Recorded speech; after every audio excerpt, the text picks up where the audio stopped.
නමෝ තස්ස භගවතු අරහතෝ සම්මා සම්බුද්දස්ස නමෝ තස්ස භගවතු අරහතෝ සම්මා සම්බුද්දස්ස නමෝ තස්ස භගවතු අරහතෝ සම්මා සම්බුද්දස්ස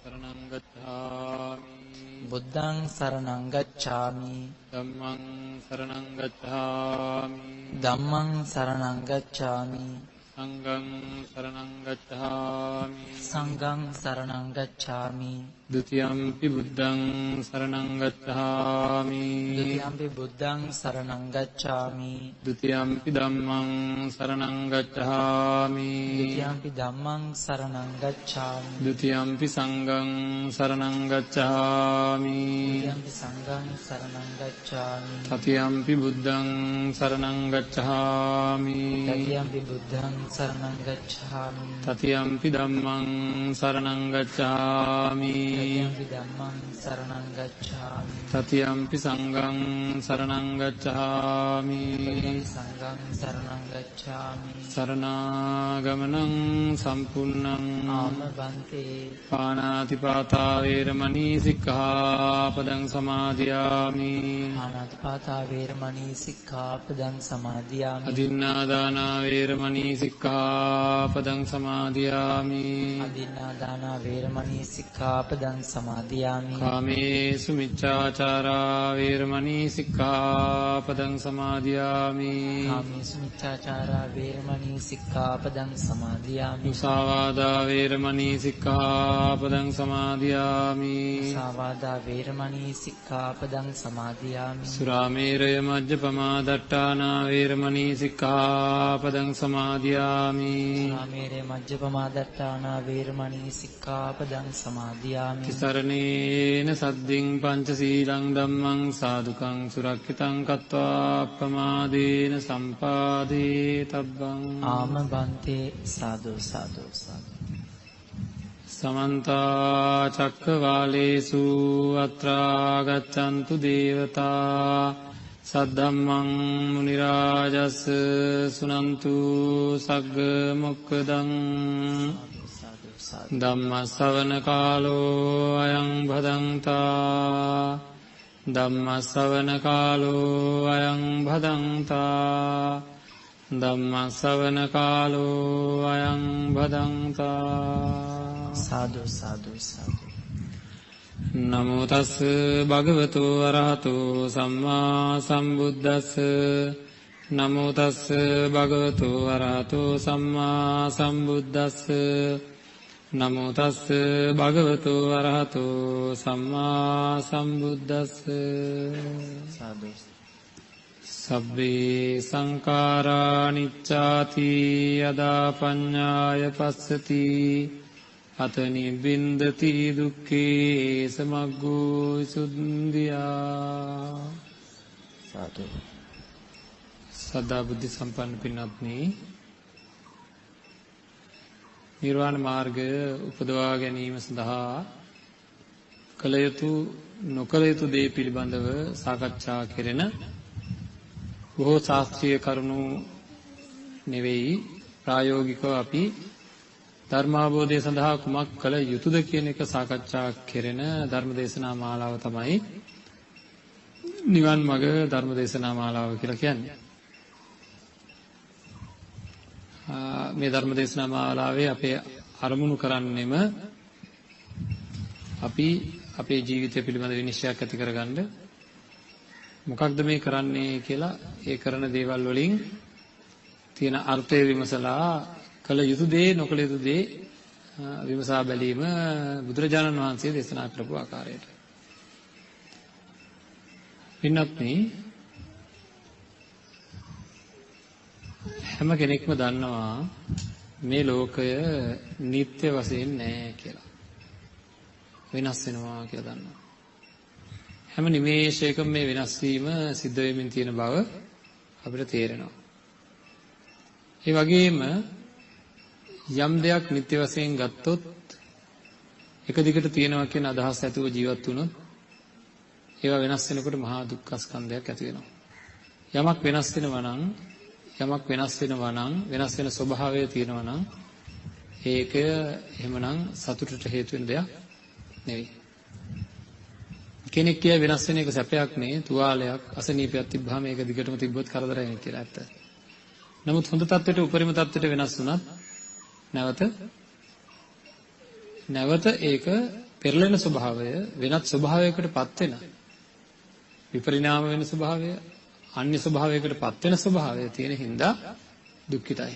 හැමදේම දුකටපත් වෙනවා. දුකටපත් වෙන්න හේතුවක් වෙනවා. ඒ වගේම ඒ සිද්ධ වෙන වෙනස් වීම, මේ ලෝකයේ සිද්ධ වෙන වෙනස් වීම අපිට ඕන විදිහට කරගන්න පුළුවන් නම් අපි හැම වෙලේම වෙනස් කරගන්නේ හොඳ පැත්තට. නේද? එහෙම නැතිනම් වයසට යන්නේ නැහැ නේ. හොඳ පැත්තට තමයි වෙනස් කරගන්නේ. දැන් වෙනස් වෙන්නේ හොඳ පැත්තටම කියන්න බෑ. නේද? එහෙනම් මේ ලෝකයේ සිද්ධ වෙන දේවල් මට ඕන විදිහට, මට ඕන පැත්තට, මං කැමති විදිහට වෙනස් කරගන්න මට පුළුවන් කමක් නැත්තේ නෑ. මේ ලක්ෂණ තුන නැති කිසිවක් මේ ලෝකේ නැහැ. කිසිවක් විතරක් නෙවෙයි, මේ ලක්ෂණ තුන නැතුව කිසිදු සිතක් චිත්තක්ෂණයකට වැඩිය තියෙන්නේ නැහැ. උත්පාද තිති භංග කියන තැනින් ඔක්කොම ඉවරයි. හරි. ඊළඟ හිත නැවත හටගන්නේ වෙනස් වෙලාමයි. ඊළඟ හිතේ නැවත හට ගැනීම වෙනස් වෙලාමයි. ඊළඟ හිතේ නැවත හට ගැනීම මට ඕන විදිහට නෙවෙයි. ඒ වෙනස් වීම සිද්ධ වෙන්නේ මට ඕන විදිහට නෙවෙයි. එතකොට එහෙනම් රූප වශයෙන් ගත්තාම මේ වෙනස් වීම ඇති වෙලා වෙනස් වෙලා නැති වෙලා යනවා චිත්තක්ෂණ 17ක් ඇතුළත. චිත්තක්ෂණයක් කියලා කියන්නේ තාම පුංචි කාලයක්. ඒක තමයි මේ ලෝකයේ තියෙන සියලු සංස්කාරයන්ගේ ස්වභාවය. සියලුම සැකසීම් සංස්කාරයන් කියන්නේ රූප වශයෙන්, වේදනා වශයෙන්, සංඥා වශයෙන්, සංකාර වශයෙන්, විඥාන වශයෙන් කියන පංච උපාදානස්කන්ධයෙන් වශයෙන් ගත්තත්, වෙනත් වර්ගීකරණයයි අර්ථය ගත්තත්, කුමන හෝ මේ ලෝකයේ සකස් වෙන දෙයක් තියෙනවද? ඒ සකස් වෙන හැම දෙයකම ඔන්නේ අනිත්‍ය දුක්ඛ අනාත්ම ලක්ෂණය තියෙනවා. යමක හැම වෙලේම වෙනස් වෙන ගතිය තියෙනවා නම්, හැම වෙලේම යමක් වෙනස් වෙනවා නම්, ඒ වෙනස් වීම සිද්ධ වෙන්නේ හිතුවක්කාර විදිහට නම්, ඒ කියන්නේ මට ඕන විදිහට නෙවෙයි නම්, අන්න ඒ වෙනස් වෙන සිද්ධිය සිද්ධ වෙන වස්තුව වැඩපිළිවෙල මගේ කියලා මට අල්ලගන්න පුළුවන්ද? බෑ. නේද? මගේ කියලා මට අල්ලගන්න බෑ. අඩුම තරමේ මම කියලා ගන්නවත් පුළුවන්කමක් ඇත්තේ නැහැ. එතකොට අපේ මේ බඹයක් විතර වෙච්ච ශරීරයේ තියෙන මේ තත්වයන්, මෙතන තියෙන මේ ක්‍රියාකාරීත්වයත් මමවත් මගේවත් කියලා ගන්න පුළුවන්කමක් ඇත්තේ නැහැ. අපි ඒ විදිහට අපිට හිතෙනවා. ඒ විදිහට අපිට හිතෙනවා මේ මමය, මේ මගේ කියලා හිතෙනවා. මම නම් මේ, මගේ නම් මේ, මට පුළුවන් වෙන්න ඕන නේද? මට ඕන හැටියට මේවා කැමති විදිහට පවත්වා ගන්න. එහෙම එකක්වත් නැහැ. මේ ලෝකයේ ඇති වෙන සියලු සංස්කාරයන් විපරිණාම වෙන ස්වභාවයක්, අඤ්ඤතා භාවයකට පත් වෙන ස්වභාවයක් තියෙනවා. මේක හැම නිමේෂයකම සිද්ධ වුණාට අපිට ඒක හැම වෙලේම දැනෙනවද? ඒ පිළිබඳ හැඟීමක් අපිට තියෙනවද හැම වෙලේම? නැහැ. ලෝභ දේශ මොහ හමුවේ එවැනි හැඟීමක් අපිට ඉතුරු වෙන්නේ නැහැ. ලෝභ දේශ මොහ හමුවේ එවැනි හැඟීමක් අපිට ඉතුරු වෙන්නේ නැහැ. ඒ කියන්නේ ඒ හැඟීම මේ දැනගන්න දේ වැහිලා යනවා. මෙන්න මේක අපේ තුලින් දැක ගන්න නම් බුදුරජාන් වහන්සේ දේශනා කරනවා, අපේ තුලින් තේරුම් ගන්න නම් බාහිරට විසිරෙන හිත නොවිසිරී තබා ගන්නය කියලා. ඒ කියන්නේ එක ආරම්මණයක මේ හිත පවත්වා ගන්න අපිට පුළුවන්කම තියෙන්න ඕනේ. එක අරමුණක හිත පවත්වා ගත්තොත් අපිට ওই කියන ලක්ෂණය අත්විඳින්න පුළුවන් තමන්ගේ තුලින්. මේ කයට සමවැදිලා, වේදනාවට සමවැදිලා, චිත්තයට සමවැදිලා, ධම්ම කියන ස්වභාවයේ තියෙන මේ චෛතසිකයන්ට සමවැදිලා තමන්ගේම හිතෙන්, තමන්ගේම සිතෙන්, තමන්ගේම සිත පිරික්සමින් කොයි හරි වෙලාවක මේක අත්දැක ගන්න පුළුවන් වෙන්නේ අපි ඒ අවශ්‍ය කරන අපිරිසිදු වෙන ස්වභාවයෙන් අත මිදුණොත්. අකුසලයාගේ ස්වභාවය තමයි ඇත්ත වසන් කරන ගතිය. මෝහය ඇති කරන ගතිය. අකුසලයේ කියන සිතුවිලි මේ චිත්තසංතානයේ ඇති වුණොත් අනිවාර්යයෙන්ම ඇත්ත වහනවා වගේම පාපයට තියෙන බය නැති කරනවා, පාපයට තියෙන ලැජ්ජාව නැති කරනවා සහ හිත නොසන්සුන් භාවයට පත් කරනවා. මෝහය, අහිරිකය, අනෝතප්පය, උද්ධච්චය කියන චෛතසික ධර්මයන් හැම අකුසල හිතක් එක්කම මිශ්‍ර වෙලා නැගෙනවා. එහෙනම් ඇත්ත අවබෝධ කරගන්න බැරි මෝහ මූලික මෝහය කියන එක හරියට නිකන් අන්ධකාරයේ තියෙන කාමරයක එළිය පත්තු කරනකොට අඳුර නැති වෙනවා. මම මෙතන ඉඳන් අතෙන්ට තව තැනකට යන්න යනකොට මං කියනවා මම ඉදිරියට යනවා කියලා. ඉදිරියට යෑම කියන ක්‍රියාව එක පැත්තකින් සිද්ධ වෙද්දී දුර අඩු වීම කියන ක්‍රියාව තව පැත්තකින් සිද්ධ වෙනවා. ඒ දෙක වෙන් කරන්න පුළුවන්ද? බෑ. එළිය වැටෙනකොට අඳුර නැති වෙනවා කියන එකත් සිද්ධ වෙනවා, එළිය වැටෙනවා කියන එකත් සිද්ධ වෙනවා. ඒ දෙක වෙන් කරන්න පුළුවන්ද? බෑ. නේද? ඒ වගේ ලෝභ දේශ මොහ නැගෙන්නෙම ඇත්ත වසන් කරමින්. ඇත්ත වසන් කරමින්.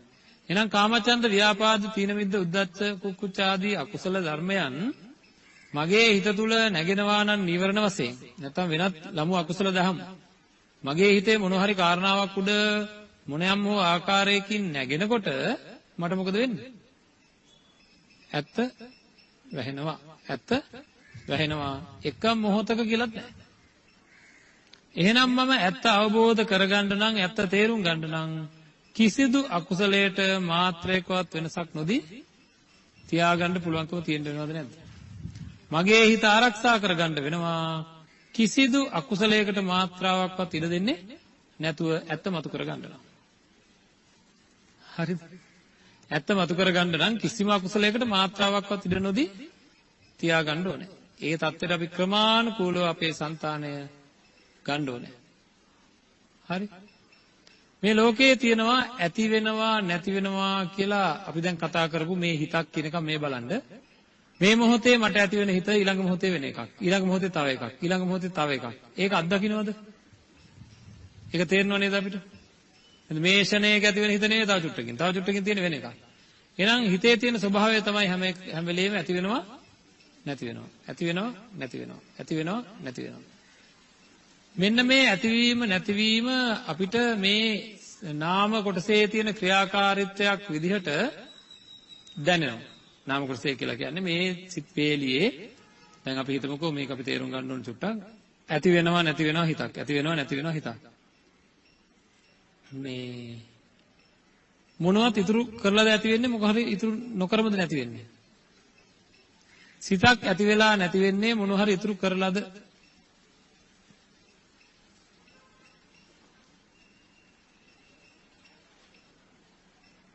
එතකොට ඔන්න කෙනෙක් කියයි ඇයි මතක ඉතුරු කරනවද කියලා කියනවා කෙනෙක්. දැන් බලන්න මතක ඉතුරු කරනවා කියලා හිතන්නකෝ. පරමාර්ථ ධර්ම වශයෙන් මොනවද තියෙන්නේ? චිත්ත චෛතසික රූප නිබ්බාන. දැන් මෙතන නිර්වාණය තියෙනවද? නැහැ. මෙතන රූපය තියෙනවා රූපයේ මතකය තියෙනවද? නැහැ. නේද? අපේ රූපයේ මතකය නැහැ. එහෙනම් ඉතින් මලමිනියකක් තියෙනවා. මලමිනියක් මැරිච්ච ගමන් නේද? මිනිහෙක් මැරිච්ච ගමන් සියලු රූප ටික එතන තියෙනවා. හැබැයි මතකය නැහැ. චිත්තය කියන එක උත්පාද ප්‍රතිභංග කියන තැනින් ඉවරයි. එහෙනම් චිත්තයේ මතකය නැහැ. දැන් ඉතුරුනේ මොකද්ද? චෛතසිකය කියන එකයි. චෛතසිකය ඇති වෙලා නැති වෙලා යනවා හිතත් එක්කම ඇති වෙලා හිතත් එක්කම නැති වෙලා යන ධර්මතාවයක් කියලා අපි අහලා තියෙනවා. චෛතසිකය කියන්නේ. ඒතර හිතත් එක්කම ඇති වෙලා හිතත් එක්කම නැති වෙන හිත ගන්න අරමුණම ගන්න අන්නේ ලක්ෂණය තියෙනවා. චෛතසිකයත් ඒත් එක්කම ඉවරයි. ඒතකොට මතකය කියන එක තියෙන්නේ කොහෙද? ඒක පරමාර්ථ ධර්ම වලට අහු වෙන්නේ නැති එකක්ද එතකොට? නේද? ඒකයි අපි හැමදාම කියන්නේ අපි පරමාර්ථ ධර්ම කියලා ඉගෙන ගන්නවා අපේ ජීවිතයට ඒක ගලපන්නේ නැතුව. මතකය කියන එක මොකක්ද? යමක් නැවත ඇති වෙන්න පරණ ඒකට හේතු වෙන පරණ දේවල් එතන තියෙන්නම ඕනද? යමක් නැවත ඇති වෙන්න පරණ හේතු හින්දා වර්තමානයේ යමක් ඇති වෙන්න පුළුවන්ද බැයිද? නේද? අපි පටිච්චසමුපාදයට අනුව හිතලා බැලුවොත් අතීත හේතු වෙලා වර්තමාන ඵල ඇති වෙන වෙලාවලුත් තියෙනවා. වර්තමානයේ හේතුවයි ඵලයයි දෙකම ප්‍රකට වෙන අවස්ථාවක් තියෙනවා. හේතුවයි ඵලයයි දෙකම එකට එන වෙලාවලුත් තියෙනවා. නැත්නම් අතීත හේතු හින්දා වර්තමානයේ ඵලය ඇති වෙන ස්වභාවයනුත් තියෙනවා. මේ බලන්න අතීත හේතු හින්දා ඵලය ඇති වෙන දෙයක් අපි සාමාන්‍ය ලෝකයේ තියෙන දෙයක් ගමු. අපි හිතමු බොන්චියටයක් අපි පැල කරා කියලා. නැත්නම් පොල් ගෙඩියක් පැල කරා කියලා හිතන්න. පොල් ගෙඩියක් පැල කරා නම් මේ පොල් ගෙඩිය පොල් පැලේ බවට පත් වෙනකොට පොල් ගෙඩිය තියනවාද? පොල් පැලේ දක්වා පත් වෙලා අඩි 5ක් විතර උස යනකොට හිටවපු පොල් ගෙඩිය තියනවාද? නැහැ. දැන් ගහ පීදෙනවා. හැදෙන්නේ දෙල්ද? නෑ, පොල්මයි හැදෙන්නේ. නේද? මේ පොල් හැදෙන්න අතීතයේ අර හිටවපු පොල් ගෙඩිය හේතුවක් වුණාද නැද්ද? නේද? එතකොට දැන් මේ පොල් ගෙඩියේ තිබ්බ තැනක්වත් සලකුණක්වත් තියෙනවද? නෑ. ඒ වගේ මගේ ඇති වෙලා නැති වෙලා ගිය සිතුවිලි හේතු වෙලා එකතු වෙලා නැවත මේ වර්තමාන සිතුවිල්ල හදනවා. අතීතයේ මගේ ඇති වෙලා නැති වෙලා ගිය සිතුවිලි හේතු වෙලා එකතු වෙලා වර්තමානයේ නැවත මේ සිතුවිල්ල හදනවා. පිළිගන්නවද ඒක? නේද? ඒ කියන්නේ අතීතය කොහේවත් ඔය සිතුවිලි වශයෙන් අපේ ගබඩා වෙලා එකතු වෙලා නැහැ. හේතු වෙනවා විතරයි. වෛද්‍යවරුත් ඒ පිළිබඳව නිවැරදි මතයක් ඉදිරිපත් කරනවා. මේ මොලේ මේ කොටසේ මේ දේවල් තැම්පත් තියෙනවා කියලා. ඒ කියන්නේ ඒ කොටස හේතු වෙනවා. ඒ කොටස හේතු වෙනවා අපිට ඒ මතකයන් අවදි කරවා ගැනීමට. ඒ මතකයන් කියන්නේ අතීතයේ නැවත ආවර්ජනය වෙන්න අතීතයේ හේතු වෙන්න මේ කොටස් මේ මොලේ මේ කොටස් හේතු වෙනවා. අන්න ඒකින්ද හරියට නිකන් මේ වගේ වාහනයක එන්ජිම කියන්නේ වාහනේ නෙවෙයි. හැබැයි එන්ජිම නැත්තම් වාහනයක ක්‍රියාකාරීත්වයක් ඇත්තේ නැහැ. අන්න ඒ වගේ යමක් හේතුණා කියලා ඒක සම්පූර්ණයෙන්ම ඒකෙම කොටසක් ඒකේ තැම්පත් වෙලා තියෙනවා කියලා ගන්න පුළුවන් කමක් ඇත්තේ නැහැ. දැන් එහෙනම් අපේ හිතක් හැම වෙලෙම ඇති වෙනවා නැති වෙනවා ඇති වෙනවා නැති වෙනවා වගේ මේ මොහොතේ හිතෙන දේ ඇති වෙනවා නැති වෙනවා ඊළඟ මොහොත වෙනකොට වෙන එකක් ඊළඟ මොහොත වෙනකොට වෙන එකක් ඊළඟ මොහොත වෙනකොට වෙන එකක්. නමුත් මේ ඔක්කොම අතීතයේම ඒ කියන්නේ මේ වර්තමානයේ ඇති වෙලා නැති වෙලාම ගියා. නමුත් ඒ ඇති වෙලා නැති වෙලා ගිය ඒවා හේතු වෙලා එකතු වෙලා හේතු වෙලා එකතු වෙලා නැවත මෙතන සකස් වෙනවා. මෙන්න මේ නාම ක්‍රියාකාරීත්වය වගේම මේ රූප ක්‍රියාකාරීත්වයත් ඒ වගේමයි. මේ මොහොතේ තියෙන රූපේ නෙවෙයි ඊළඟ මොහොතේ තියෙන රූපේ නෙවෙයි ඊළඟ මොහොතේ තියෙන එක නෙවෙයි. හේතු ප්‍රත්‍ය අනුව ඒක වෙනස් වෙයි නැවත හැදෙනවා. හැබැයි හැදෙන්නේ ඉස්සෙල්ලා තිබ්බ එකට යම්කිසි ආකාරයක සමානකම සහිතවයි. යම්කිසි ආකාරයකට සමානකම සහිතවයි නැවත ඒක සකස් වෙන්නේ. එතකොට බලන්න මේ විදිහට මට මගේ පාලනයකින් තොරව මගේ කැමැත්තකින් තොරව මගේ අවශ්‍යතාවයකින් තොරව මේ වැඩපිළිවෙල ගලාගෙන යනවා. නේද? දැන් කියනවා හාමුදුරු බණ කියන්නේ අතීතයේ මම මගේ සිතුවිලි පරම්පරාවේ මේ කියන ධර්මයට අදාළ ධර්ම කරුණු මම අතීතයේ මෙනෙහි කරලා නොතිබ්බා නම් මං මෙතන බණ කියයිද? ඊළඟට ධර්මයක් දේශනා කරලා බුදුරජාණන් වහන්සේගේ ශාසනයෙහි බුදු පියාණන් වහන්සේ දේශනා කරපු ආකාරයට ජීවත් වෙන්න ඕනේ කියලා අතීතයේ බුදුරජාණන් වහන්සේ දේශනා කරලා තියෙන දේවල් මගේ කන නොවැකෙන්න මම මෙතන බණ කියයිද? නේද? කරුණාවක් මෛත්‍රියක් නැත්තම් කියයිද? එහෙනම් අතීතයේ ඇති වෙලා නැති වෙලා ගිය ඒ සිතුවිලි හේතු වෙලා සිද්ධ වෙන සිද්ධියක් තමයි මේ ධර්ම දේශනාව කියලා කියන්නේ. හරිද? එහෙම නැතුව මේක කවුරුවත් හිතලා එකපාරටම කරන එක නෙවෙයි. ඒවා පරණ ඒවා නැතුව මේ වෙලාවේ මේ නිර්මාණය සිද්ධ වෙන්නේ නෑ. පරණ ඒවා නැතුව මේ වෙලාවේ මේ නිර්මාණය සිද්ධ වෙන්නෙම නෑ. හරිද? එහෙනම් ලෝකයේ තියෙන සියලු සංස්කාරයන් හේතු නිසා හට ගන්නවද නැද්ද? සංස්කාරයන් කියන්නේ සකස් වෙන දේවල්. ඒ වගේම ලෝකයේ තියෙන සියලු සංස්කාරයන් නිට්ටයද අනිත්‍යද? අනිත්‍යයි. මෙන්න ඊළඟ ලෝකයේ තියෙන සියලු සංස්කාරයන් අනිත්‍ය ස්වභාවයේ තියෙන හින්දා මනුස්සයාට සැප පිණිස පවතිනවාද දුක් පිණිස පවතිනවාද? දුක් පිණිස පවතිනවා. ඊළඟට ලෝකයේ තියෙන සියලුම සංස්කාරයන් මට ඕන විදිහට නෙවෙයි ඒක ලෝක නීතියක් තියෙනවා. ලෝක නීතියක් කියලා කවුරුත් පනෝපේ ගන්න නෙවෙයි. මේ ලෝකයේ සකස් වෙන විදිහක් තියෙනවා. මේ පැත්තට හුලං ගැහුවොත් මේ පැත්තට යනවා. මේ පැත්තට හුලං ගැහුවොත් මේ පැත්තට යනවා. නේද? ඒ හුලං එන්නේ හේතු ඇතුව. එහෙනම් ඒවා මට ඕන හැටියට නවත්තන්නවත් පවත්වන්නවත් අඩුම ගන්න පුළුවන්කම තියෙනවා. මේක තේරුම් කරන්න මම අහන්නම්. ලිපේ ගින්දර වැඩි කරලා තියෙනවද? අපි අපේ නිවසේ ලිපේ ගින්දර වැඩි කරලා තියෙනවද? ඔක අය අහන්න දෙයක් යහම්දුරන්නේ නැද්ද? ගින්දර වැඩි කරලා මං කියනවා නෑ. කවදාකවත් මේ අතු ගින්දර වැඩි කරලා නෑ. වැඩි කරලා තියෙන්නේ මොනවද? දර නේද? දර නම් දාලා තියෙනවා, හුලන් නම් ගහලා තියෙනවා, අලු නම් අයින් වෙන්න පිබලා තියෙනවා. එතකොට ගින්දර වැඩි වෙනවා. මට ගින්දර වැඩි කරන්න බෑ. හරිද? අන්න ඒ වගේ මේ ශරීරයේ තියෙන යථාභූත ස්වરૂපය, මේ පරිසරයේ තියෙන යථාභූත ස්වરૂපය පිළිබඳව අපි නුවණින් විමසලා දැනගන්න ඕනේ. ඔන්න ඔය විදිහට නුවණින් විමසලා දැනගන්න ඕනේ මේකේ තියෙන తত্ত্বය මේක මට ඕන හැටියට වෙන්නේ නැහැ. හේතු ඇති වුණොත් වෙනවා, හේතු නැති වුණොත් වෙන්නේ නැහැ. එහෙනම් ඒක ආත්මද අනාත්මද? අනාත්මයි. දැන් ඔය තුන දන්නවනේ. අනිත්‍ය දුක්ඛ අනාත්ම කියන தත්ත්වයන් තේරුම් ගියොත් හරියටම එයා නිවන් දකිනවා. ඇයි? ඇයි අනිත්‍ය දුක්ඛ අනාත්ම කියන එක හරියට තේරුම් ගත්තොත් නිවන් දකින්නේ?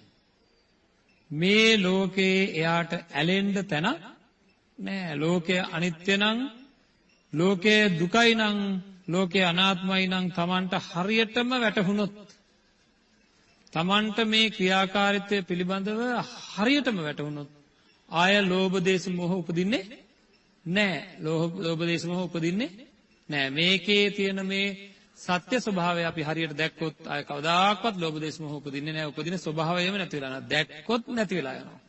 ඒ කියන්නේ ඒක Taman තුලින් තේරුම් ගත්තොත් නැති වෙලා යනවා. උදාහරණයක් විදිහට අපේ ගෙදරක ඉන්න කෙනෙක් අතුරුදහන් වෙනවා කියලා හිතන්න හදිස්සියම. දැන් එයා හොයාගන්න නැහැ. කවුරු හරි කියනවා අහවල් තැන මලමිනියක් තියෙනවා කියලා. දැන් අපි ලහි යනවා. එයා ඇවිල්ලා මට කිව්වා ඔයාලා ගෙදර එක්කෙනා වගේ තමයි අහවල් තැන මලමිනියක් තියෙනවා කියලා. දැන් මට සිතුවිලි ಜಾති දෙකක් එනවා. මොනවද එන සිතුවිලි ಜಾති දෙක? එකක් තමයි මෙයා මැරිලා ඇති, එකක් තමයි මෙයා මැරිලා නැතුව ඇති. එකක් තමයි මෙයා මැරිලා ඇති, අනිත් එක තමයි මෙයා මැරිලා නැතුව ඇති කියලා. එතකොට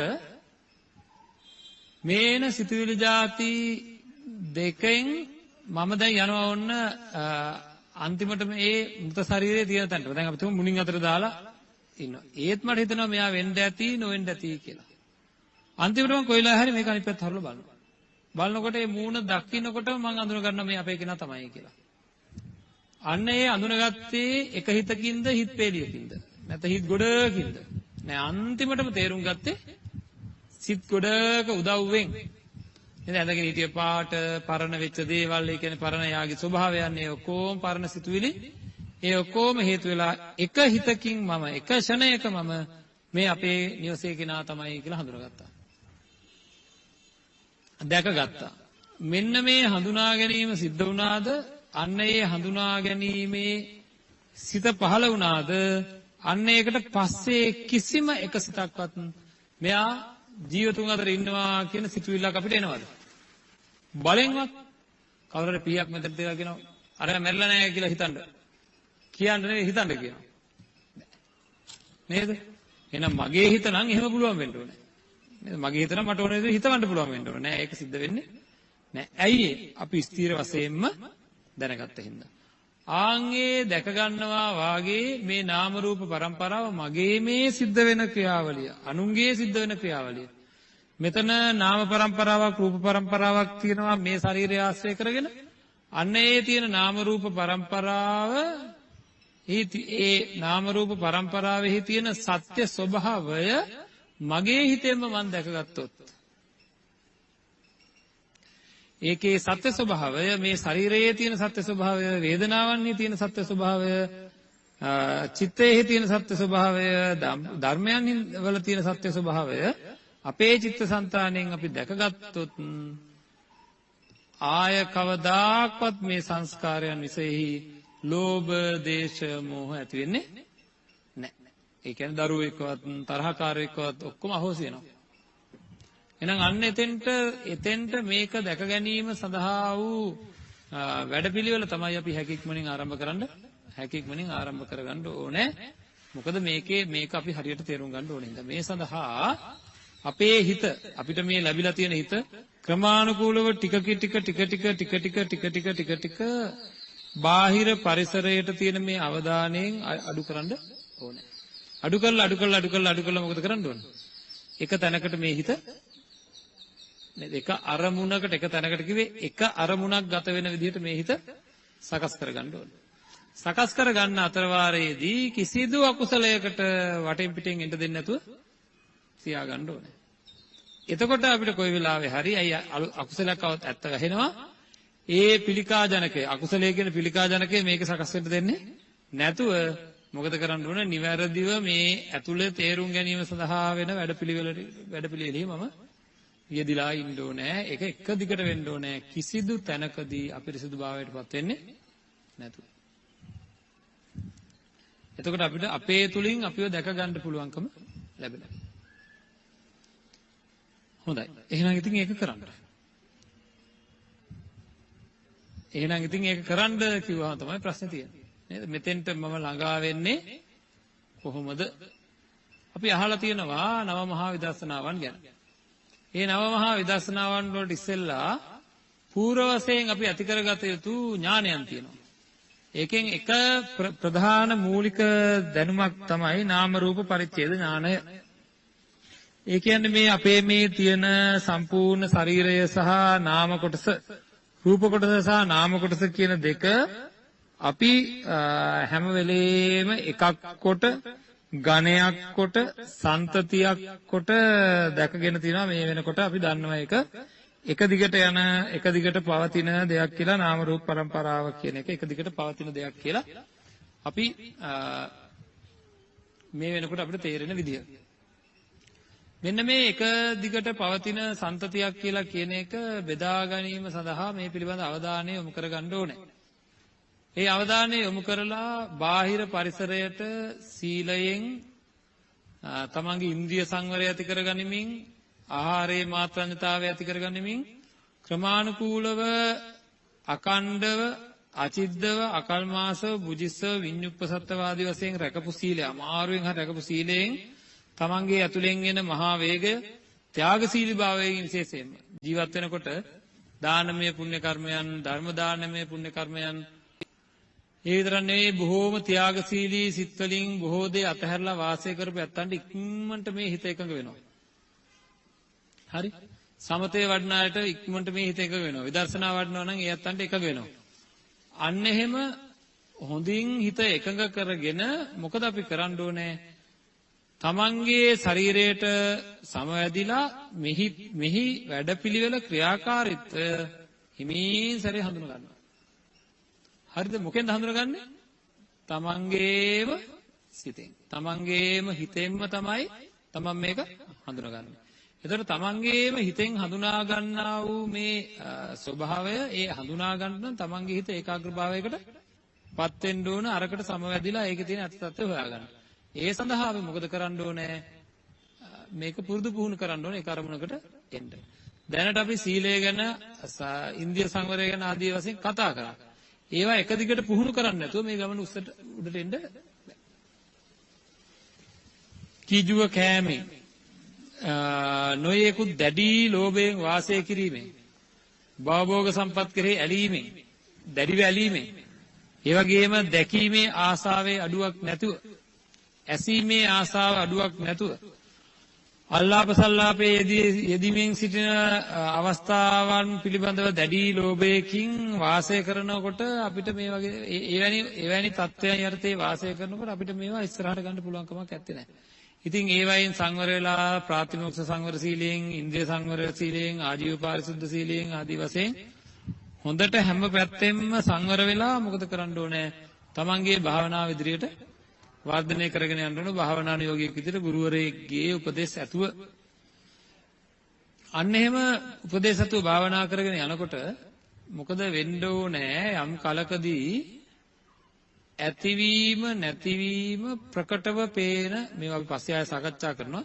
Tamanට ප්‍රකටව අත්දකින්න පුළුවන්කමක් ලැබෙනවා. මේ නාම රූප પરම්පරාව ඉස්සෙල්ලා හඳුනා ගන්නවා. නිකම්ම නෙවෙයි භාවනාව ආරම්භ කරන්නේ. මේකේ තියෙන මේ නාම රූප පරිච්ඡේද කරගන්නවා කියලා කියන්නේ මෙන්න නාම කොටස මේකට අයිතියක් නැති රූප කොටසක් මේ පැත්තේ තියෙනවා. මේකට අයිතියක් නැති නාම කොටසක් මේ පැත්තේ තියෙනවා කියලා Tamanටම දැක ගන්න පුළුවන්. අන්න එහෙම දැකගෙන දැන් අහනකොට තේරුම් ගත්තනේ නේද? මෙතන චිත්ත පරම්පරාවක් තියෙනවා, කාය පරම්පරාවක් තියෙනවා කියලා. මේ ඇති කරගත්ත සිහියට ප්‍රතිවිරුද්ධ සිහියක් කිසිම විදිහකින් කොයිදු කවර කලකවත් නැගෙන්නේ නැති විදිහට අපේ හිත පවතින්න ඕනේ. නැත්තම් මොකද වෙන්නේ? අපේ සිදු වෙනවා. නේද? නාම රූප પરම්පරාවට හිත සමවද්දගෙන ඒකාග්‍රතාවයකින් මේ නාම પરම්පරාවේ තියෙනා වූ ඇති වෙන නැති වෙන ස්වභාවය, රූප પરම්පරාවේ තිබෙනා වූ ඇති වෙන නැති වෙන ස්වභාවය අත්දකිමින් වාසය කරන්න ඕනේ. අන්න ඒ කාලයේදී, ඒ භාවනානුයෝගීව ඉන්නේ කාලයේදී ඇති වෙනවා නැති වෙනවා කියන දෙයට ප්‍රතිවිරුද්ධ කිසිම සිතුවිල්ලකින් මට බාධාවක් නැති වෙන්න ඕනේ. කිසිම සිතුවිල්ලකින් මට බාධාවක් නැති වෙන්න ඕනේ. ආන්ගේ ගානට ආපුවම අපි අර කියනවා උද්‍යව්‍ය ඥාණයටපත් වුණා කියලා. දැන් බිඳි යන නාම රූප પરම්පරාවේ අර වේදාවෙන් කර ගැනීම විතරක් කරගෙන ඒ ඥාණයටපත් වුණා නම් අපි කියනවා නාම රූප පරිච්ඡේද ඥාණය පහළ වුණා කියලා. එතකොට එහෙම නාම රූප පරිච්ඡේද කරගත්තට පස්සේ වීරිය වර්ධනය කරලා මොකද වෙන්නේ? ඊළඟ පියවරට යන්න ඕනේ. නාම රූප පරිච්ඡේද කරගත්තට පස්සේ තමන් බොහොම සිහියෙන්, බොහොම නුවණින්, බොහොම වීරියෙන් වර්ධනය කරලා මේ ඇති කරගත්ත බෙදාගත්ත දේ නාම රූප වශයෙන් බෙදාගත්ත දේ තුලින් අපිට පුළුවන් වෙන්න ඕනේ උද්‍යව්‍ය කියන්නේ ඇතිවීමේ ඇතිවීම නැතිවීම කියන හැඟීමට එන්න මේ ලෝකේ හැම දෙයක්ම ඇති වෙනවා නැති වෙනවා කියන හැඟීමට එන්න පුළුවන්කම තියෙන්න ඕනේ. හරිද? මේ හැඟීමට එන්න ඉස්සෙල්ලා තමයි අපි අර කතා කරපු පටිච්චසමුප්පාද ධර්මය උන වෙන්නේ. දැන් මගේ මේ නාම කොටස නැත්තම් මේ සිත් කොටස වේගෙන් ඇති වෙනවා. මේ කායික කොටසත් ඇති වෙනවා. මේවාට හේතු තියෙන්න ඕනද නැද්ද? හේතු නැතුවද එහෙම සිද්ධ වෙන්නේ? අන්න දැන් අපි මේ වර්තමානයේ උපදින සිතුවිල්ලත් හේතු තියෙන්න ඕනේ කියලා දැනගන්න ඕනේ. ඒ වගේම වර්තමානයේ ඇති වෙන කයත් හේතු ඇතුවයි සකස් වෙන්නේ කියලා දැනගන්න ඕනේ. එතකොට අන්න ඒ හේතු දැන ගැනීම, ඒ හේතු දැනගත්තට පස්සේ මේ සිත පහළ වෙන්නේ මෙන්න මේ දේවල් හින්දා. අතීතයේ මෙන්න මේ දේවල් වල හින්දා මට දැන් මෙන්න මේ වගේ සිතක් පහළ වෙනවා. කියලා හැම වෙලේම දැනෙන්න පටන් ගන්න සිහියකට අපි එන්න ඕනේ. හරිද? මේ දේවල් සිද්ධ වෙන්නේ මෙන්න මේ දේවල් හින්දාය කියලා පටිච්ච සමුප්පන්නව හැමදේම දැනෙන ස්වභාවයකට අපේ හිත අපිපත් කරගන්න ඕනේ. එතකොට කියනවා පච්චේ පරිග්‍රහ ඥානය කියලා. පච්චේ පරිග්‍රහ ඥානය කියලා කියන්නේ අන්න ඒ දැනෙන ස්වභාවයකට අපේ හිතපත් කරගත්තාමයි. එතකොට මේ දෙක වෙන් වෙලා තමන්ගේ කය සහ තමන්ගේ සිත සම්පූර්ණයෙන් දෙකක් විදිහට වෙන් වෙලා ඒ දෙකේ ක්‍රියාකාරීත්වය ගැන අපිට අදහසක් එන්න ඕනේ. ඒක වෙන් වුණා විතර නෙවෙයි, දෙකේ වෙන් වෙච්ච දෙකේ නාම රූප පරිච්ඡේද වෙච්ච දෙකේ ක්‍රියාකාරීත්වය ගැන අපිට අදහසක් එන්න ඕනේ. මෙන්න මේ හේතුව හින්දායි මේක ක්‍රියාත්මක වෙන්නේ. මෙන්න මේ හේතුව හින්දායි මේක හටගන්නේ. මෙන්න මේ හේතුව හින්දායි මේක හටගන්නේ කියලා. ඒ හැඟීමට ප්‍රතිවිරුද්ධ කිසිම හැඟීමක් උපදින්න බෑ. භාවනාව ඉදිරියට යන කෙනෙකුට ඒකට ප්‍රතිවිරුද්ධ කිසිම හැඟීමක් පටිච්චසමුප්පාද ධර්මයට ප්‍රතිවිරුද්ධ යම් හැඟීමක් ඇති වෙනවා නම් ඒක මිත්‍යා දෘෂ්ටියට වැටෙනවද නැද්ද? ඒක ලෝභයට වැටෙනවද නැද්ද? එන ඒක අකුසලයට වැටෙනවද නැද්ද? එහෙනම් අකුසලයට වැටෙනවා කියලා කියන්නේ ලෝභ දේශ මොහයට වැටෙනවා. ඒ කියන්නේ අපි තා සාමාන්‍ය තත්ත්වයට ආයසරපත් වෙනවා. ඒ භාවනා කරන යෝගියා හාත්පසින්ම වටකරු වෙච්ච හිතකින් එක දිගට මොන බාධා වටේ පිටින් ආවත් ඒ අරමුණට යා යුතු තියෙනවා. ඒ අරමුණට යන්න නම් මේ හිත සම්පූර්ණයෙන් මේ කෙලෙස් වලින් මුදවා ගැනීමට පෙර ආතුව අපි ක්‍රමානුකූලව මේ තියෙන අධික ශබ්දයන් අඩු කරගන්න ඕන. අධික ශබ්දයන් අඩු කරලා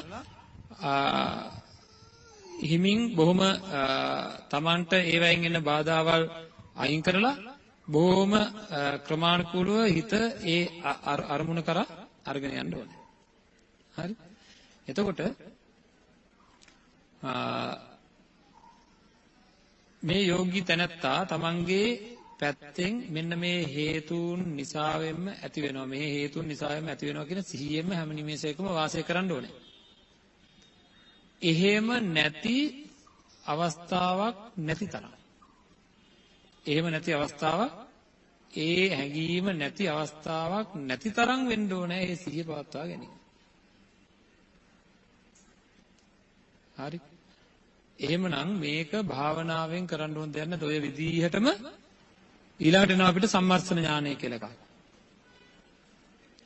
මේ විදිහටම මේ ලෝකයේ Tamanට හම්බෙලා තියෙන සියලු සත්වයන් සියලු පුද්ගලයන් ඒ සත්ව පුද්ගල සංඥාවෙන් වෙන් වෙලා මහා පරාසයක් යනකම් අපේ ගම ගැන අපේ රට ගැන ඒ වගේම අධ්‍යාත්මිකව බාහිරව දුර තියෙන දේවල් ළඟ තියෙන දේවල් එතකොට ඕලාරික දේවල් සියුම් දේවල් ප්‍රනීත දේවල් හීන දේවල් මේ විදිහට එක එක රූපයන් අරගෙන මේ තියෙන தත්ත්වයට යොදවපුවාම Tamanට මේක පටිච්චසමුප්පන්නව සිද්ධ වෙන දෙයක් නැත්තම් මේක හේතුන් අනුව සිද්ධ වෙන දෙයක් කියලා මුළු ලෝකය ගැනම දැනීමක් එන්න ඕනේ.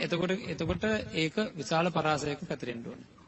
ඔන්න ඔය විදිහට ඔය කාරණා තුන සම්පූර්ණ කරගෙන ඉදිරියට යන යෝගියෙකුගේ ලෝභ දේශ මොහ ගැන මොකද කියන්නේ?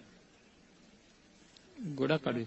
මේක කිසිම අකුසලයකට එන්න දෙන්නේ නැතුව ඉස්සරහට අරගෙන යෑම. ඉතින් හිත හොඳට වටකුරු කරලා ආරක්ෂා කරගෙන වෙන කිසිම බාහිර අකුසල ධර්මයකට ඇතුල් වෙන්න නොදී ආරක්ෂා කරගෙන මේ මානසික தত্ত্বය උදා කරගන්න ඕනේ. එතකොට පුළුවන්කමක් තියෙනවා අපිට එතනින් එහාට තියෙන විදර්ශනා ඥාන වලට යන්න. ඔය තුන සම්පූර්ණ කරගත්තාම ඉතින් මේ වෙනකන් අනිත්‍ය දුක්ඛ වශයෙන් ඉතින් මෙනෙහි කර ඉස්සරහට යන්න ඕනේ ඒකම අරමුණකින්. එහෙම යන කෙනාට මෙන්න මේ තමන් දැන් අත්දැක්ක නාම પરම්පරාව කියලා කියන්නේ තමන්ගේ බිඳ බිඳී යන සිත්. අන්න ඒ බිඳ බිඳී යන සිත් වල ඒ තියෙන ඇතිවීම නැතිවීම ප්‍රකටව දැනෙන්න පටන් ගන්නවා. ඇතිවීම නැතිවීම ප්‍රකටව දැනෙන්න පටන් ගන්නවා. ඊළඟට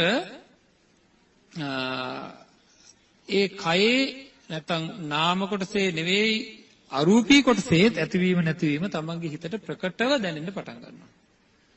අන්න එතකොට යාට කියනවා අපි උද්‍යව්‍ය ඥානය ඇති වුණා කියලා. උද්‍යව්‍ය ඥානය ඇති වුණා කියලා කියනවා. මේ උද්‍යව්‍ය ඥානය ඇති වෙච්ච යෝගියෙකුට හැම වෙලේම තමන්ගේ අම්මාය තාත්තාය සහෝදරයාය ඥාතියාය නැත්නම් හිතවත් අය ඉඩමය වැටය නැත්නම් දුරකතනය ආදි වශයෙන් මේ තියෙන සියලුම අරමුණු වලින් එන වස්තුන් සියල්ලකම ඒ අරමුණට වැඩියෙන් මෙයාට තියෙන මොකද්ද? මෙයා ඇති කරගත්ත නුවණ. ඇති කරගත්ත නුවණ. මොකද්ද ඇති කරගත්ත නුවණ? ඇති වෙනවා නැති වෙනවා කියන නුවණ. ඇති වෙනවා නැති වෙනවා කියන සිතුවිල්ල නැති මාත්‍රයක්වත් නැති තරමට මේ හැඟීම වර්ධනය වෙලා තියෙනවා නම් අපි කියනවා ඒකට උද්‍යව්‍ය ඥානෙ පහළ. හැම එකම ඇතිවීම නැතිවීම හැම එකම ඇතිවීම නැතිවීම ප්‍රකටව දැනෙන්න පටන් ගන්නවා. උදාහරණයක් විදිහට කවුරු හරි කෙනෙක් මට බයිනවා. හරි? මං ඔච්චර කිපෙන්නේ ඇයි? මං ඔච්චර කලබල වෙන්නේ ඇයි? නේද? ඒක නැති වෙනවා කියන අදහස මගේ ළඟ නැති හින්දා. නේද? ඒක නැති වෙනවා කියන අදහස මගේ ළඟ තියෙනවා නම් මම අර නපුරු වචනයට නපුරු වචනයකින් සංග්‍රහ කරන්න යන්නේ නැහැ.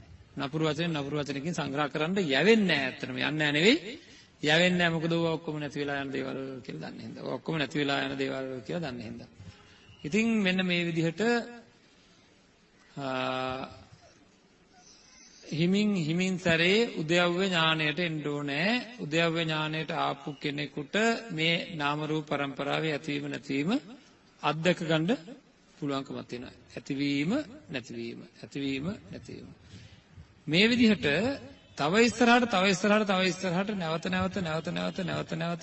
නැවත මේ කාරණයේ යෙදෙන කෙනෙකුට මොකද වෙන්නේ? මේ සියලු සංස්කාරයන්ගේ බිඳි බිඳී යෑම ප්‍රකට වෙන්න පටන් ගන්නවා. ඒ කියන්නේ නැතිවීමම ප්‍රකට වෙන්න පටන් ගන්නවා. හරිද? එතකොට ඒ නැතිවීම කියන එක දැනට තියෙන එකක්ද නැද්ද? අපි ඉස්සෙල්ලා කතා කරා. නාම පරම්පරාව ඇති වෙනවා නැති වෙනවා. රූප පරම්පරාව ඇති වෙනවා නැති වෙනවා කියලා සාකච්ඡා කරා. එහෙනම් ඇතිවීම නැතිවීම දැනට තියෙන එකක්ද නැති එකක්ද? දැනට අපේ ක්‍රියාකාරීත්වය තුළ තියෙන එකක්ද නැත්නම් අපි ළඟ නැති එකක්ද? අපි ළඟ තියෙන එකක් දැනට. එහෙනම් දැන් මේ කරන්න හදන්නේ මොකද්ද? තියෙන දේ තේරුම් ගන්නයි හදන්නේ. මේ වෙනකන් ඒක මට ප්‍රකට වුණේ නෑ. මම ඒක ප්‍රකට වෙන්න අවශ්‍ය කරන මාර්ගයට අවතීර්ණ වුණේ නැති හින්දා මෙච්චර කාලයක් මම මොකද කරන්නේ? මේක තුල රැඳි ඉන්නවා මිසක්කා මේක තුල රැඳි ඉන්නවා මිසක්කා මේක තේරුම් ගන්නේ නෑ. එහෙනම් මේක මට මේ වෙනකම් ප්‍රකට වුණේ නෑ. දැන් මේ ඇති කරගත්ත தත්වයට ප්‍රතිවිරුද්ධව කිසි හැඟීම් මාත්‍රයක්වත් මගේ තුල නොතැඹිය යුතුයි. ඇති කරගත්ත හැඟීමට ප්‍රතිවිරුද්ධව සිතුවිලි මාත්‍රයක්වත් මගේ ළඟ නොතිබිය යුතුයි. නොතිබෙන විදිහට මේ හිත සකස් කරගන්න ඕනේ. ඒ කියන්නේ ආත්පසින්ම ආරක්ෂා කරලා මේ හැම එකම මේ සංස්කාරයන් බිඳි බිඳි යන බව අපි තේරුම් ගන්න ඕනේ.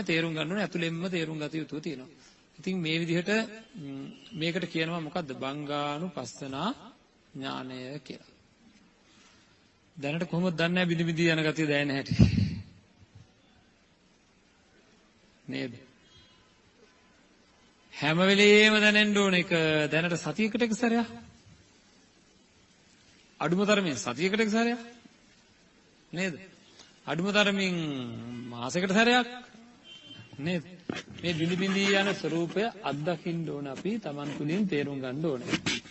ඉතින් මේ විදිහට බංගානුපස්සනා ඥානය ඊට පස්සේ බය උපදවා ගන්න බය සංස්කාරයන්හි ළඟින්ද ඊටාම භයානකයි කියලා ලොකු බයක් උපදිනවා.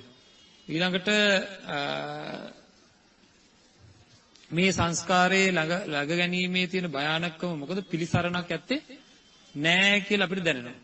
පිළිසරණක් ඇත්තේ නෑ. මේකේ කටයුතු කිරීම මේ බිඳි බිඳි යන දේවල් මම මේ අම්මාය තාත්තාය සහෝදරයාය ඥාතියාය කියලා අරගෙන මම ඒවා මට සැපයක් ලබා දෙයි, මට සුන්දර හැඟීමක් ලබා දෙයි, මට මිහිරි හැඟීමක් ලබා දෙයි, හැම වෙලෙම තියෙයි කියලා අරගෙන. ඉතින් ඔන්න ඔය ගැනීම නිසා මහා දුක්ඛ ස්කන්ධයක් උපදිනවා. ඒ ගැනීම ඔක්කොම ගැනෙන්නේ නැතුව මේ බිඳි බිඳි යන ස්වરૂපයට විතරක් හිත අරමුණු වෙන ගතියට අපිට අපේ ඉන්ද්‍රියන් තුලින් අපේ තියෙන ස්වභාවයන් තුලින් අවබෝධ කරගන්න පුළුවන්කම තියෙනවා. අන්න එහෙම අවබෝධ කර ගැනීමක් තමයි ධර්මය තුලින් අපි බලාපොරොත්තු වෙන්නේ. මේ හැම පැත්තකින්ම ආවරණය වෙලා ජීවිතය නිවැරදි කඩයිමකට එන්න ඕන. ඔය වගේ එතකොට ඔකට කියනවා බය ඉපදෙන සංස්කාරයන් කෙරේ බය ඉපදුනොත් මේ සංස්කාරයන්ගේ ඇලෙන්නේ නැහැ. සංස්කාරයන් තුල බය ඉපදුනොත් ඇලෙන්නේ නැහැ. ඉතින් ඔය බංගානුපස්සනාව කියනවා. මේ විදිහට නව මහා විදර්ශනාවම අපේ තුලින් ඇති කරගන්න අපේ මේ හිත රැක ගන්න ඕනේ. හිත හොඳට හාත්පසින් රැකගෙන මහා ගැඹුරු තත්වයකට යන්න ඕනේ. හරිද? ඉතින් එහෙම ගියාම අපිට අන්තිමට නිර්වාණ ශාන්තියට ළඟා වෙන්න පුළුවන්කම තියෙනවා. මේ සඳහා නිකම් පුළුවන්. මේ සඳහා දැනට අපි සීලය ගැන කතා කරා. සමාධිය ගැන කතා කරා. මේ අද කතා කරේ වෙනත් පැතිකඩකින් ඔයිට කලින් ආර්ය අෂ්ටාංගික මාර්ගය ගැන මුලදීම වගේ කතා කරා. ආනාපාන සතිය ගැන සාකච්ඡා කරලා තියෙනවා. ඉතින් මේ හැම දෙයක්ම උදව්පකාරයට අරගෙන අපි මොකද කරන්න ඕනේ? අපේ තුලින් මේ උතුම් ධර්මය දකින විදිහට අපේ චිත්තසංතානය සකස් කරගන්න ඕනේ. අපේ තුලින් අපේ මේ ධර්මය දකින විදිහට අපේ චිත්තසංතානය සකස් කරගන්න ඕනේ.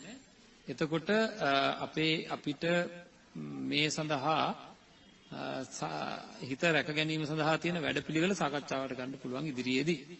ඉදිරි ධර්ම දේශනා විශේෂයෙන් සතර කමඨහන ප්‍රබල වර්ධනය කරගන්න ඕනේ. ඒ වගේ ඉදිරි මාර්ගයක් ගැන සාකච්ඡා කරනවා. ඒ මාර්ගය ගැන කතා කර යන වෙලාවේ මේ වගේ තනින් අපි කළ යුතු දේ මොකක්ද කියලා නැවත උනන්දු ඇති වෙන්න මතක් කරනවා අපි. ඉතින් අද දවසේ අපි මේ සාකච්ඡා කරේ නිවනේහි තියෙන වටිනාකම, ඒ සඳහා අපි පෙළ ගැහිය යුතු ආකාරය කොච්චරනම් ප්‍රබල ඇතුල්වීමක් සිද්ධ විය යුතුද කියන එක ගැන. නිකම්ම ඒක තේරුම් ගන්න බෑ. ඒක ප්‍රායෝගික වැඩපිළිවෙලක් බව. ඉතින් ඒකින්ද අපි ප්‍රාර්ථනා කරනවා, අදිෂ්ඨාන කරනවා හැම කෙනෙකුටම තම තමන් තුළින් ජනිතුනා වූ සියලු පුණ්‍ය ශක්තිය හේතු කොටගෙන මේ ජීවිතයේ සිද්ධ වුණා වූ සියලු පුණ්‍ය ශක්තියින් හේතු කොටගෙන හැමදෙනාටම ජාති ජරාදී අනන්ත ප්‍රමාණ දුක්ඛ මහා දුක්ඛ ස්කන්ධයන් අත මිදෙන්න මේ උතුම් ධර්මය හේතු වේවා කියලා ප්‍රාර්ථනා කරනවා. මේ ධර්ම දානමය පුණ්‍ය කර්මය හේතු වේවා කියලා ප්‍රාර්ථනා කරනවා. ආකාසට්ටා චුම්මට්ටා දේවා නාග මහිද්దికා පුඤ්ඤන්තං අනුමෝදිත්වා චිරං රක්ඛන්තු ශාසනං චිරං රක්ඛන්තු දේශනං චිරං රක්ඛන්තු මං පරන්ති.